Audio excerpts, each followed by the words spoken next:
YouTube ప్రేక్షకులకు నా యొక్క నమస్కారాలు. ఈరోజు నేను మీకు మరుగుమందులో అతి ముఖ్యమైన చెట్టుని మీకు పరిచయం చేయబోతున్నాను.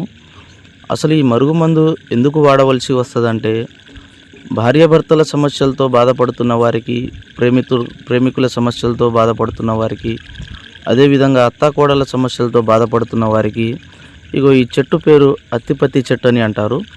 ఈ అత్తిపత్తి చెట్టు పేరు అదేవిధంగా ముట్టుకుంటే ముడిచిపోయే చెట్టు అండి.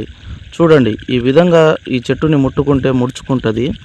ఈ చెట్టుతో తయారు చేసే మరుగుమందు తినే దాంట్లో కానీ, లేకపోతే వాళ్ళు వేసుకునే బట్టలకు కానీ, చెప్పులకు కానీ, శరీర భాగాన ఎక్కడైనా పూస్తే చాలండి.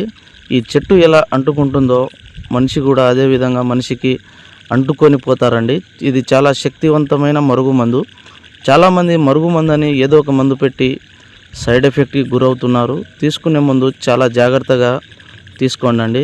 ఈ కాలంలో మరుగుమందు కేవలం మంచికే వాడాలి, చెడుకు మాత్రం ఉపయోగించకూడదు. కేవలం మంచికే వాడాలండి.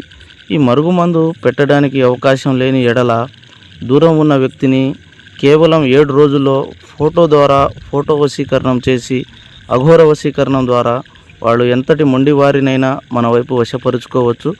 ఈ మందు తీసుకునే ముందు చాలా జాగ్రత్తగా తీసుకోండి. సర్వే జన సుఖినో భవంతు.